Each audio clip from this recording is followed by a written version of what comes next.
Okay? In some riwayah, okay, there was a riwayah mentioned that this verse was aiming to Abu Sufyan bin Harb. Okay, Abu Sufyan bin Harb. He was from the Umayyad, Bani Umayyah. He was from the Bani Umayyah clan. Bani Umayyah is the same clan as Osman bin Affan. They were rich people. They were smart people from Bani Umayyah. Until these Bani Umayyah, they felt that they are far more superior than the Prophet ﷺ. They were far more superior than Bani Muttalib and Bani Hashim. Bani Muttalib and Bani Hashim is the clan of the Prophet Muhammad ﷺ. So Bani Umayyah is also Quraysh tribe, but they were from different clan. Okay? So they were thinking that they were far more superior. Because why? Among our people, we have the richest people in our tribe. We have the best people in our tribe. So we are much better than Bani Hashim and Bani Muttalib. So Bani Umayyah, among them is Abu Sufyan bin Harb. Yeah? Okay, Abu Sufyan bin Harb. Okay, this surah Al-Ma'un. Okay, as I mentioned before, more scholars view that it was revealed as a Madaniyah after Hijrah because of the ayah Fawailun lil Musallin. Okay, there's one of the hell which was named as Wail. Okay, it is prepared, okay, for those who were doing their prayers. So a lot of scholars mention it was meant to the munafiq, the hypocrites or the infidels. Okay, hypocrites or munafiq. The leader of munafiq, Abdullah bin Salam. Because of that, a lot of scholars mention that this surah Al-Ma'un is Madaniyah. It was revealed after the hijrah of Nabi Muhammad SAW. So Abu Sufyan bin Harb did chase away the orphans, and he did not encourage himself to feed the poor and destitute. This is the tabi'i, or this is the actions of those people in Jahiliyyah, some of them. Yeah. So after they receive Islam, they still be doing this kind of bad attitudes, still in them this kind of bad attitudes. So Allah SWT reminded all the Muslims, do not be among those who goes against whatever we taught in the religion. Okay? And orphans, our Prophet Muhammad SAW was an orphan. Okay? In Arabic, okay? In English or in Malay, we call it orphans. In Malay, we call it yatim. Okay? So in Arabic, it's very specific language. Al-yatim, which means someone whose father passed away when he was still small, before the age of puberty. Okay, that means someone who was still small, need the guidance. Okay, need a fatherly figure to guide him, and his father passed away. We call it as al-yatim.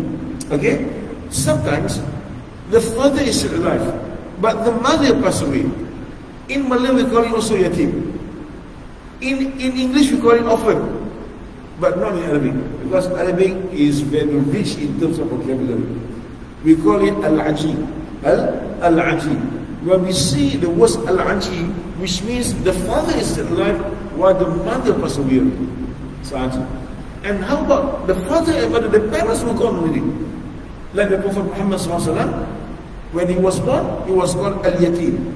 But after 4 years old, when the mother passed away, Aminah binti Wahab, when she passed away, the Prophet actually was not called yatim. He was been called as al-latim. Al-latim. Alif lam lam qa ya mim. Okay, al-latim. Al-latim in Arabic means the father and mother totally passed away. It's not yatim actually. So Islam is very specific. The Arabic language is very specific. We don't have this in Malay. As far as I'm concerned, we don't have this in English also. I don't know in Tamil or in Urdu, maybe you have another words for this, right? But in Arabic, these are the words. So, al-yatim, al-aji, al-latim. These are 3 words, okay? Alright. So, Rasul SAW mentioned in hadith, which means, Ana wa kafir yatim kahatayn. That means, Rasulullah SAW will be very close okay, in the paradise with those who take care of the yatim. If we take care of it, it's good enough. Furthermore, if they took care of the latim, which nobody is there, not even the mother. Subhanallah. Okay? This is what happened. So in this ayat, Allah SWT mentioned about those for us not to ostracize, not to chase away those poor and destitute. Sometimes these poor and destitute may come to us. Sometimes it sounds like very irritating, right? Sometimes we can be irritated by the appearance. When they came to us, they seek some help from us, they seek some money for us, any donation from us. It can be irritating, right? But always remember, when we are about to be irritated by them, please remember this ayah. So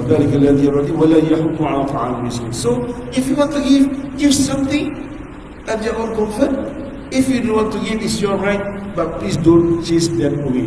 Be very considerate and very polite when it comes to poor and destitute. Because the poor and destitute might be the reason why we get the rahmah, the mercy of Allah subhanahu wa ta'ala. Okay? And Allah subhanahu wa ta'ala mentioned, فَوَيْلٌ لِلْمُصَلِّينَ. Okay? The hellfire is waiting for those who perform their salat. So actually in this ayah, if the imam recite this ayah in salah, okay, some scholars view that it is haram. It is haram for imam when he recite this in surah in the salah. فَوَيْلٌ لِلْمُصَلِّينَ, and then after that he go and do the ruku, because it might left the ma'mum might be confused with this ayah. What does it mean by فَوَيْلٌ لِلْمُصَلِّينَ? So if I pray, I will be placed in the hellfire. So why do I pray? That was not the meaning. Okay, the meaning actually, some scholars ulama mentioned it meant for those munafiq, and Allah mentioned in other ayat. Okay, munafiq hum mudhabdhabina baina dhalika la ilaha illa wa la ilaha illa. Mudhabdhabin, they are not sure where do they stand. Sometimes they stand with the Prophet, sometimes they stand with the mushrikeen. They just cannot make up their mind. This is what we call munafiq. In the history of Prophet Muhammad sallallahu alaihi wasallam, okay, when Nabi sallallahu alaihi wasallam hijrah to Medina, another challenge. Okay, in Mecca is clear, because why all those who idol worshippers, okay, idol worshippers, it's easy. They hate the Prophet very much, easy. And so we know they hate, right? We know this is our enemy. Fine. But in Medina, the munafiq, the hypocrites, we do not know that they are our enemy, but they are with us. They were the Prophet sallallahu alaihi wasallam. They were every chair for the Prophet sallallahu alaihi wasallam. That's what happened. That's why in Quran, when Allah subhanahu wa ta'ala revealed Surah Al-Baqarah, okay, and it was placed, okay, after Surah Fatiha, right? Surah Fatiha number 1, second Surah is Surah Al-Baqarah. If you look at it carefully, in Surah Al-Baqarah, Allah SWT mentioned 5 ayat. Okay, 5 ayat which mentioned about Al-Muttaqin, the pious one. Okay, the virtue of Al-Muttaqin. They believe in Allah, Al-Ghaib, they perform salat, they give alms as zakat, okay, alright, and they totally believe, 100% total belief in whatever been revealed by Allah subhanahu wa ta'ala in the Quran and the books before, Taurat, Injil and Zabur. Okay, and after that there's only 2 ayat when Allah mentioned about Al-Kafir, which means the idol worshippers. Okay, and after that 2 ayat there's about 20 ayat when Allah subhanahu wa ta'ala mentioned about the munafiqin. 20 ayat. And Allah mentioned in the Holy Quran, in other surah, Allah mentioned, Innal munafiqina fi darkil asfali minan nar. Those hypocrites, the munafiq, will be placed right in the bottom of the hellfire. Allahu Akbar. Because they were more dangerous than the mushrikeen. You see, in the days of the Prophet sallallahu alaihi wasallam, there's a man whose name was Abdullah bin Ubay bin Salul. Okay, in the political movements, he was about to be the leader of Medina, which was called Yathrib before. He was nearly be elected to become the leader of Medina, the prime minister of Medina, prior of Muhammad sallallahu alaihi wasallam came there. Okay, then after when Nabi Muhammad sallallahu alaihi wasallam came there, Nabi Muhammad sallallahu alaihi wasallam got a very warm reception from the Medina people, and Nabi Muhammad sallallahu alaihi wasallam was elected as a leader in Medina. So Abdullah bin Ubay bin Salul was very hurt. He was hurtful. He was hurt because why? He couldn't get the chance to become the leader of Medina. That's why he was very sore with the Prophet Muhammad sallallahu alaihi wasallam. But he knew he didn't have the strength, the capacity, the courage to go against the Prophet sallallahu alaihi wasallam as what been done by the Mecca people. So he used another tactic to infiltrate the Muslim, be with them. Okay, so-called he was trying to impose himself as a Muslim, but Allah SWT knows what was in their hearts. And there was many occasions when they tried to kill the Prophet sallallahu alaihi wasallam. Okay, they were trying to go against. They were trying to scam the Prophet Muhammad sallallahu alaihi wasallam. I give a few examples. In the war of Uhud, when the Muslim fought with the Mushrikeen in Uhud, in Medina, okay, 1,000 Muslims, some of them are cavalries, some of them are just normal soldiers. They went with the Prophet sallallahu alaihi wasallam. But in the way to Uhud, 300 of them back out. Okay, they left the battle of the war. Okay, because why? It was led by Abu Bakr Salul. Okay, he so-called double-crossed the Prophet Muhammad sallallahu alaihi wasallam. I mean, the word double-cross is easy to understand, right? Okay, the Prophet sallallahu alaihi wasallam. It was the first occasion, one of the occasions. In the war of Bani Mustalik, he again did the same thing, tried to infiltrate and trying to confuse the Muslim and make them fight among them. It's also proven. Okay, one of the issues here. Another one, when he was the one, Abdullah bin Salul started the rumors, mentioned that Sayyidatuna Aisha radhiyallahu anha involved in fornication. Involved in fornication with someone whose name Safwan. It was a wild accusation. Okay? And the Prophet ﷺ, as a human being, affected by that. Let's say for us, even Ustaz, even you are an Imam, even you are a good Muslim, you are very pious, but at the end of the day, we are human. When somebody mentioned sin, and it was been known in the whole city that our wife involved in fornication with someone, you see? Of course, we'll be very, very angry. We cannot accept that as a human being. Alright? So this is what happened to the Prophet ﷺ. Until Allah SWT revealed the revelation, mentioned the chastity of Sayyidatuna Aisha radhiyallahu anha. She was not involved in that sin. Okay? She was been accused, widely accused with irresponsible person, which was Abdullah bin Ubay bin Salul. But yet, this is the mercy of the Prophet Muhammad sallallahu alaihi wasallam. Okay, let me explain. When Abdullah bin Ubay bin Salul, he passed away, the day that he passed on, at the graveyard, Rasul sallallahu alaihi wasallam was there. Nabi sallallahu came to give his last respect to Abdullah bin Ubay bin Salul. Despite Rasul sallallahu alaihi wasallam knew we was caught red-handed many times, that he created trouble to the Prophet Muhammad sallallahu alaihi wasallam, right?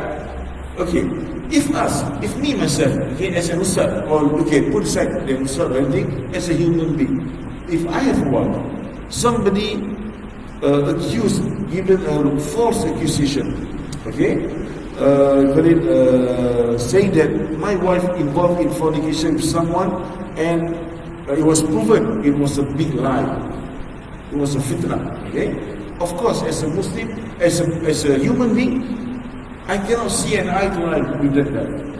I can't see like that. I'll be very angry, I might kill him, right? This is human nature, right? But the Prophet ﷺ, the mercy of the Prophet ﷺ, Nabi ﷺ forgive him. And Nabi ﷺ never came and never did anything towards him. Because one of the reasons Rasulullah ﷺ didn't want people outside, or the society might be saying Muhammad killed one of his companions. Muhammad ﷺ killed his own companions. This will be a bigger fitna. That's why Nabi ﷺ, a very smart person. As a politician, as a leader, we need to have a fatana. Fatana means wisdom, smart. Rasul ﷺ, Allah Ta'ala provide him with wisdom and smartness as a leader. So Nabi ﷺ left him, never mind. When he passed on, Nabi ﷺ came to the graveyard and Nabi ﷺ paid respect towards him. And one of the best here that we have to know, the son of Abdullah bin Ubay bin Salul, the son whose name was Abdullah also. Abdullah bin Ubay bin Salul. Okay, Abdullah, the son of Abdullah bin Ubay, subhanallah, with the mercy of Allah, he embraced Islam. He accepted Prophet Muhammad SAW, he embraced Islam. And he knew all the wrongdoings that was been done by his own father. And one time he offered Nabi SAW, if you give me permission, let me kill my own father. Because of what his wrongdoings, what have he done to the Prophet SAW. Okay? But the Prophet SAW said, no need, don't do that. Relax, don't do that. Okay? No need to do that. Okay? Then when the father passed away, at the end of the day, this Abdullah, the Munafiq, is also his father. So what happened? We can see the mercy of Prophet Muhammad SAW. The father, the son, Abdullah, came to the Prophet SAW, Ya Rasulullah, my father is a big Munafiq. Okay? But after how, can I ask you a favor? What's the favor? Can I have your jubah? The shirt, the jubah, the cloth. Okay, jubah? Okay? Because I want to bury my father with your jubah. Why? Because he, the companions, understood about the Prophet of Sallallahu Alaihi Wasallam, the barakah of the Prophet Muhammad Sallallahu Alaihi Wasallam. This is the barakah. Okay? There was a hadith in Sahih Bukhari that was been sharah, that was been explained by Imam Ibn Hajar Asqalani in Kitab Fath al-Bari. Okay? There was a mug, a small mug that the Prophet used to use that, the mug, to drink water. Okay? So after the pass of Muhammad sallallahu alaihi wasallam, Sayyidatuna Salama, the wife of the Prophet sallallahu alaihi wasallam, whenever something happened to the babies, the kids, or the infant, some infant, they were being disturbed. Okay? At the late night, in the late night, there was a jinn who love to disturb the infants. They cannot sleep, so they will cry all the way. Right? So what happened? They will meet Salama. Salama will pour water, and pour to the mug. This mug was being used by the Prophet ﷺ many times, and she gave the infant to drink. With the mercy of Allah, with the barakah of the Prophet Muhammad ﷺ, the infant normally became normal. Alhamdulillah. With the barakah of the Prophet Muhammad ﷺ. So these companions understood this very well. So the son of Abdullah bin Salul asked for our Prophet Muhammad mercy to give him his shirt or his jubah. Because he wanted to bury his father with the Prophet's jubah. Only Allah knows. Yeah? At the end of the day, so he wants the barakah of the Prophet. And Nabi SAW gave it to him. This is the mercy. After this guy did a lot of problems to the Prophet SAW, Nabi SAW still gave him. Okay? Attended to his son's request. Umar Khattab radhiyallahu anhu was there. You know, Umar, everybody was fear of Umar, was very tall, very big inside, very strong, and very, very fierce, and very, very, no nonsense people. No nonsense person. Everybody knows that, right? Umar Khattab, stop, man. Ya Rasulullah, please don't give to him. This is the biggest munafiq. He's the leader of the munafiq. But Nabi Sallallahu insists to give. Then after that, the son of Abdullah bin Salul, Abdullah, requested to the Prophet ﷺ, can you perform the Salat Janazah for my family? Again, Nabi ﷺ performed the Salat Janazah. Yeah? And after that, Umar Khattab came to the Prophet ﷺ, Ya Rasulullah, Wallahi, I think that next time, when this group of people, this kind of people, okay, the hypocrites, they never believe in Allah and Rasul. They created a lot of troubles for Allah and Rasul. Please, in the future, Ya Rasulullah, if this group of people pass away, I beg that you don't come nearer, don't perform salah for them, don't even come and stand nearby the grave. This is what? The view of Sayyidina Umar Khattab radhiyallahu anhu. Okay? But, okay, Nabi Sallallahu accepted that, but after not a very long period, after a short period of time, Allah SWT revealed one ayat in the verse of the Quran, لا تخو في سورة التوبة لا تصلي عليه لا تقم فيه أبدا وتصلي عليه إن تستغفر لهم 70 مرة لن يغفر الله لهم. Nabi Sallallahu mentioned, Ya Rasulullah, next time you don't come here and don't pray for them. Okay? Even if you seek forgiveness from Allah for them 70 times, Allah will never forgive them. This is what we mentioned in the Quran, which really affiliated with Umar Khattab's views. Yeah? Umar Khattab was a superman, very knowledgeable, and he is one of the awliya Allah Salihin. Yeah? Umar Khattab also in his life, just explain a bit, Umar Khattab during his lifetime, okay, 10 years, he became Khalifa of the Muslim. Until finally, after on the 9th or the 10th year of his caliphate times, he left for Hajj. Okay, then after Hajj, he had a dream. When he slept, he had a dream. Okay, he dreamt a rooster, a red rooster, bite him. Okay, so he seek guidance from Asma binti Abu Bakr, okay, the wife of Zubair bin Awwam, the mother of Abdullah bin Zubair, the elder sister of Aisha radhiyallahu. Can you please tell me what's the meaning of this dream?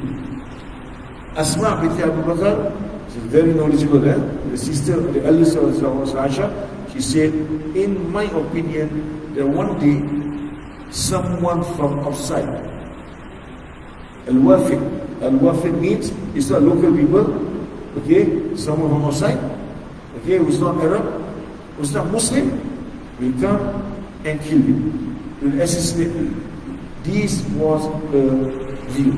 True enough, after Umar Khattab came back from Hajj in the month of Zulhijjah, okay, in the year of 23 Hijriah, 23rd Hijriah, few days before coming to month of Muharram.